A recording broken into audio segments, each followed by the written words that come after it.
The Joker! He is a mysterious, relentless, and utterly insane villain. One of the most recognizable villains in comics, to be honest. With a title like that, he is likely to have many different alternate versions, and he does.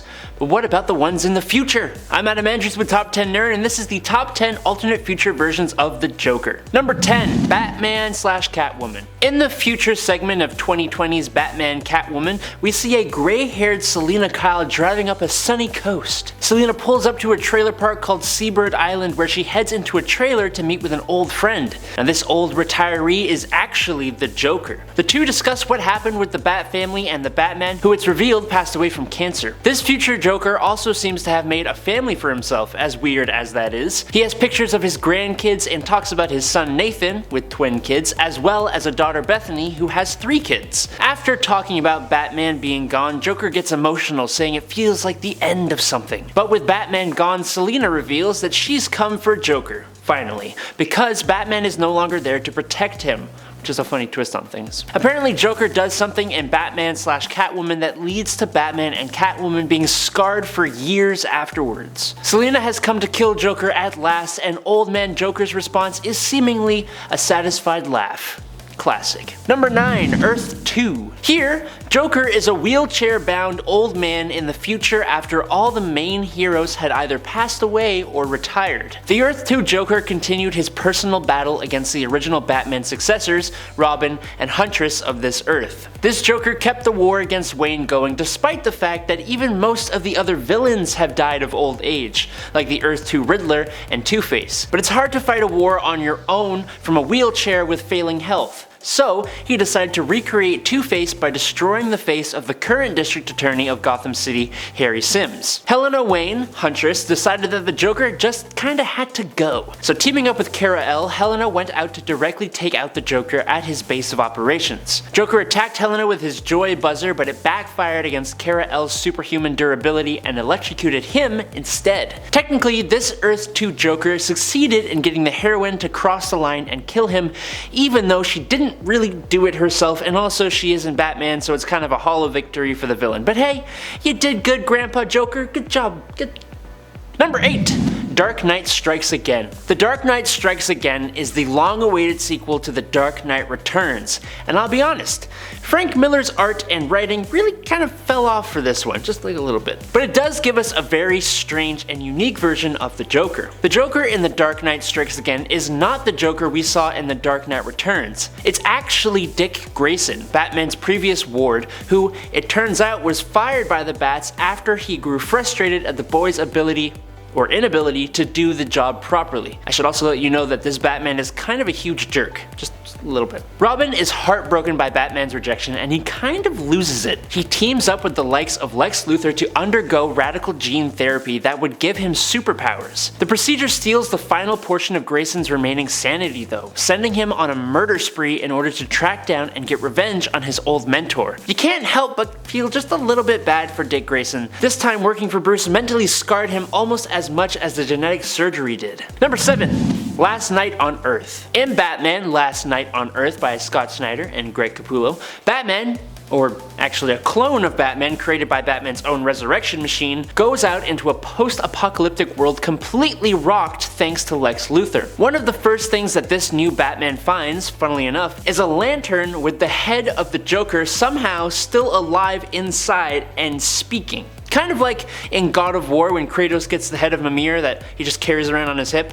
Batman takes this Joker lantern as a companion, and this talkative Joker keeps the Dark Knight company as he works to find a way to dethrone Omega, who is a villain that rules over the apocalyptic world using Darkseid's Omega effect. This Joker is strangely friendly and compassionate, and he is honestly a great cheerleader for Batman, which I don't think any of us expected to see. What we really didn't expect to see is that this disembodied head is even given a robotic body to become Batman's new Robin. What? And number 6, Batman Digital Justice. Okay, so this one is a little bit different. More than a little bit different, actually. Batman Digital Justice is an alternate future story where the Joker exists as a sentient computer virus and has become the first digital dictator, quote unquote. The virus has access to several weaponized computers and vehicles and uses them to create chaos and havoc in the future Gotham City. He also kind of looks like he's a Nintendo 64 character, which is really entertaining. He has corrupted the Gotham City police who worked with him against the new Batman. DCPD's James Gordon II, who found the Batsuit after Bruce Wayne left it for James's grandfather, the Commissioner Gordon. With the help of an Alfred droid and a Bruce Wayne computer program, this new Batman eventually defeats the Joker virus, but holy, this story is kind of weird. Just a little strange. Number 5.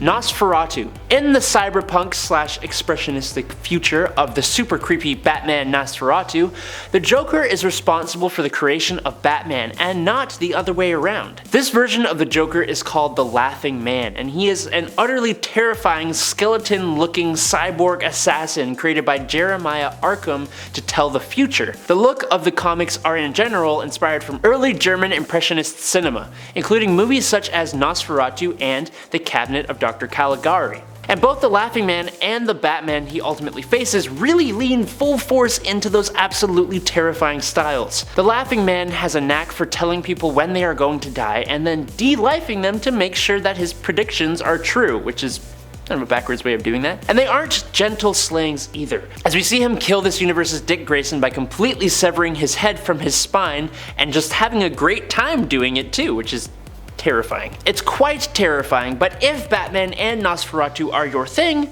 you're welcome, I guess. Number 4. Dark Judge. A crossover between DC Comics and 2000 AD, the creators of Judge Dredd, led to the creation of Dark Judge Joker.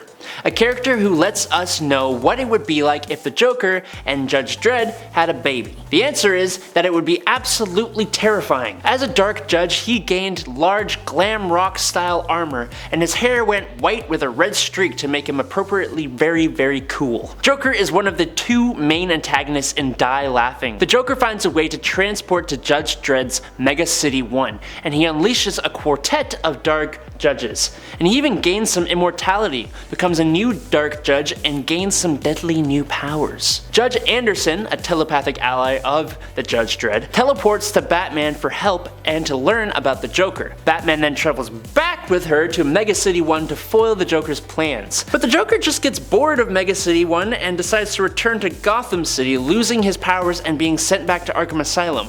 He basically just kind of gave up. Number 3.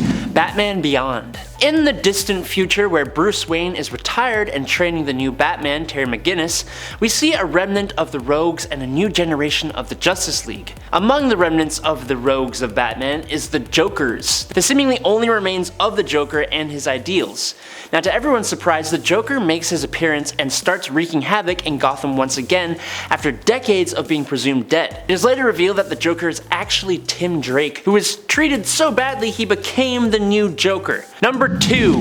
White Knight. While this isn't technically labeled as a future story, the alternate universe comic Batman White Knight seems to be set at a point where Batman just kinda loses his patience with Joker, which I feel like would take a long time, so future, yeah. As Batman gets frustrated by the Joker and force feeds him a handful of random pills, it somehow cures Joker of his mental illnesses. Suddenly sane, Jack Napier, who was the Joker, goes on to sue Gotham City Police Department for his treatment when he was the Joker. He goes on to full-on fight the corruption of the GCPD and Batman's vigilantism. Maybe in some not so great ways, but he is a legitimately reformed Joker who is trying to do the right thing, and he even goes up against a Harley Quinn who becomes the Neo-Joker, obsessed with the goal of bringing the Joker back into existence, whatever that may take. And number 1, Dark Knight Returns. In the alternate future of The Dark Knight Returns from 1986, the Joker has been in a catatonic state ever since Batman's retirement, but once the news breaks of the Dark Knight's return, he miraculously regains consciousness. He manipulates his psychiatrist into declaring him cured, he hires a publicist to book him on a late-night talk show, and then, on the show, he Joker toxins the whole crowd, which I believe was the inspiration for the talk show scene in the Joaquin Phoenix Joker movie. He then goes off on a spree of crime and de-lifings, drawing Batman out into the open. Batman pursues him into the Tunnel of Love at a carnival where he fractures the Joker's neck in a fit of rage, but cannot still bring himself to completely take down his enemy. The Joker does the deed for him though by twisting his fractured neck until it breaks completely, thus framing Batman as his killer. His body is soon found by the police before it bursts into flame, Batman having rigged the corpse to create a distraction. This is one of the best Batman stories, which automatically kinda calls for the best Joker. There you have it, nerds, the best future versions of Joker. Did I miss something? Well, let me know in the comments below, and make sure to smack that like button and give a little prod to that subscribe button if you wanna. Until next time, I've been your host, Adam Andrews, and of course, peace out, nerds.